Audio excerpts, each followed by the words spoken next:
Ever feel like you're hitting a wall trying to get your point across? Like, no matter how airtight your argument is, the other person just doesn't budge. It's like talking to a brick wall. Exactly. Well, get this. Robert Dilts' book, Sleight of Mouth, might just have the key. It's all about using language to subtly shift beliefs. And let me tell you, this stuff is potent. What's fascinating is Dilts doesn't just throw theories around. He dives into real-life stories, like this police officer on a domestic violence call. Picture it. Things are heated, a TV's just been smashed through a window. Okay, that's a situation where you'd expect the usual police protocol, right? Right, but instead of going in with force, the officer yells, "Television repairman!" Television repairman, what? Why? And you know what? The guy burst out laughing. Tension's gone, and the officer can safely intervene. Dilts uses this to show how much weight words can carry, sometimes even more than months of physical training. Wow. It really highlights how the right words can completely change the game. But how does this word magic actually work? That's where NLP, or neuro-linguistic programming, comes in. NLP makes this distinction between experience, our direct sensory input, what we see, hear, feel, and our internal maps of the world. Hold on, maps, like actual maps, or is this a metaphor? It's a metaphor, but a really insightful one. These maps are our beliefs, interpretations, our own spin on our experiences. Imagine this. We all experience the world through these unique filters, kind of like how different camera lenses capture the same scene in totally different ways. So, two people could witness the same thing, but their internal maps create totally different experiences, leading to different reactions. Spot on. This difference in perception is often at the root of misunderstandings. Dilts uses the simple word cat to illustrate this. Think about it. Cat could be the animal, a cool dude, even just the letter C-A-T. It's so obvious when you say it like that, but I never really thought about it that way. It makes you realize how important it is to make sure you're on the same page, meaning-wise, before jumping to conclusions. Exactly. And here's the thing. No one has the correct map. It's about understanding these discrepancies exist, being mindful of how our words might be landing on someone else's map, bridging that gap. It's like that saying, we don't see the world as it is, we see it as we are, which leads us to framing, right? Absolutely. Dilts uses the analogy of a picture frame. The frame dictates what we see and how we interpret the image inside, right? Psychological frames are the same, shaping our understanding of experiences. So by changing the frame, we can actually change how we see an event or situation. Exactly. He uses this vivid image of a fish about to be eaten by a bigger fish. First glance, all you see is danger. Zoom out, though, you might see a fisherman about to catch them both. Changing the frame size, literally zooming out to get that bigger picture, can completely change your perception. It reveals information that was always there, just hidden. This is already blowing my mind. It's making me rethink every conversation I've ever had. But how do we actually use this framing technique? That's where these sleight of mouth patterns come in, right? You got it. Sleight of mouth patterns are like subtle linguistic tools. We can use them to reframe perceptions, shift beliefs, almost like magic tricks for the mind. And that's what we'll be exploring next. So you're telling me I can use my words to like reframe situations, maybe even change someone's mind. I'm listening. What kind of linguistic magic are we talking about? Well, one of the core principles in Sleight of Mouth is all about context. It's called context reframing. And it's about shifting the context and experiences viewed in, which, that can totally change its meaning. Okay, I think I get it, but can you give me an example? Sometimes abstract concepts kind of go over my head. Of course, imagine a parent worried sick about their son who keeps getting into fights at school. Your concern is totally understandable, right? For sure. But instead of focusing on the negative, the fighting, what if we reframe it? What if we ask, isn't it great your son's brave enough to stand up for himself and his friends? Oh, yeah, that totally changes things. Suddenly, he's not a problem child, but a brave one. Exactly. You shift the context from troublemaker to protector, which is way more empowering. It's like turning a weakness into a strength. So we've got context reframing. What other mind-bending techniques does Dilts have up his sleeve? Well, let's say someone hits you with a criticism. Instead of getting defensive, which, we've all been there, Oh, yeah. Dilts suggests turning that criticism into a question. Interesting. So instead of this proposal is way too expensive, I should ask, how can we make this proposal more budget-friendly? You got it. Asking a question acknowledges their concern while shifting the focus to solutions. It's subtle, but it can change a conversation from confrontational to collaborative. That's Gold. It's like taking the power back from the criticism. This is seriously useful stuff. But before I get too carried away, I remember Dilts talking about chunking. What's that all about? Ah, chunking. This one's fascinating. It's about playing with levels of specificity. Think about zooming in and out on a map. You can see a whole country or zero in on a city block. Okay, I'm starting to see where you're going with this, but how does zooming apply to, like, a real situation? Let's take the label learning disability. Instead of this big scary thing, what if we chunked down, broke it into smaller pieces? Instead of learning, we zoom in on specifics. Inputting, processing, storing, or retrieving information. So instead of difficulty learning, you might find they excel at inputting, but struggle with processing.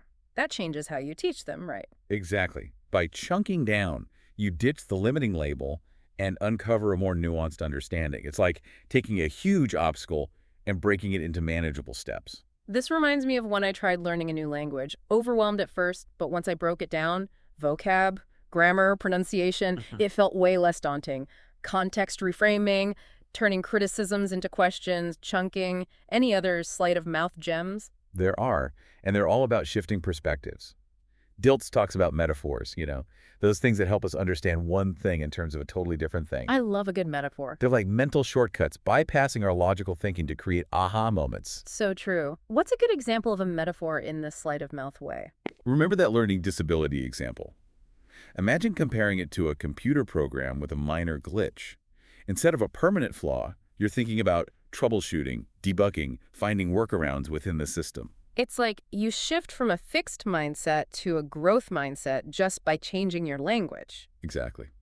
And finally, we can't talk about changing beliefs without talking about values. Okay, values. That feels like a big one. How do they fit into all of this? Values are the engine behind our beliefs. They shape how we see the world, what matters to us.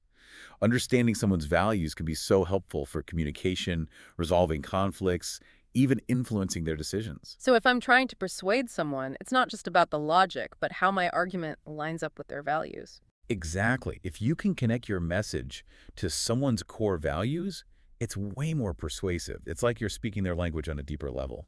Okay, so we've got these seriously powerful linguistic tools for reframing perceptions and maybe even swaying someone's beliefs. But before we finish our deep dive into sleight of mouth, I'm curious about the belief themselves. How do they fit into all of this? That's where it gets even juicier. Dilts explains beliefs are way more than just, passing thoughts or opinions. They've got this deeper structure that ties our values, our internal states, our expectations to our actual experiences out in the world. So our beliefs are like the architects of our reality, shaping not just how we see the world, but how we interact with it. Exactly. They're like internal filters that influence what we notice, how we make sense of things, even what we do. Dilts uses this great example of a kid learning to ride a bike. Picture a kid who keeps falling, getting discouraged, and eventually they just believe, I'll never be able to do this. Yeah. That belief becomes a self-fulfilling prophecy. They give up before they really even start. It's like that Henry Ford quote, whether you think you can or you think you can't, you're right. Our beliefs can either push us forward or hold us back. So true. And that leads us to this fascinating idea of a reality strategy. It's like your personal system for deciding what's real, what's true. Some people, they go by what they see, others by what they feel, some by logic and reason. So to change a deep-seated belief, you can't just fight against someone's reality strategy, right? You have to work with it somehow. Absolutely. Understanding your own reality strategy and the strategies of people around you, Yeah. that's key for communication and influence. Mm. But here's where it gets even wilder. Dilts introduces this idea of thought viruses. Thought viruses. Okay, now you're just messing with me. What is a thought virus? Think of them like sneaky, insidious beliefs. They've gotten detached from their original context, their positive intention. They're like computer viruses running in the background, messing things up without you even realizing it. Okay, that sounds kind of terrifying. Got any examples of these thought viruses in action? Dilts talks about this woman diagnosed with cancer. She wants to try mind-body healing alongside traditional treatment. But her doctor, he dismisses it as nonsense. And yeah, his intention might be to protect her from wasting time on something he doesn't think works, but his belief that all alternative healing is bogus. That's the thought virus. So even though he means well, his own limiting belief could stop his patient from exploring other potentially helpful options. It's a bit scary when you think about it. Right. It shows how important it is to question our beliefs, especially when they box us in or limit other people. So how do we dodge these thought viruses? Sounds like we could all use a good mental antivirus program. The good news is we've got a built-in immune system, Mm. our ability to be aware, to think critically. Dilts emphasizes questioning assumptions, really examining those limiting beliefs, and reframing them to be more empowering. Like becoming our own thought detectives, checking the evidence, challenging biases, looking for different explanations. Exactly. And just like our bodies can build up immunity to viruses, our minds can become more resilient to those thought viruses with practice.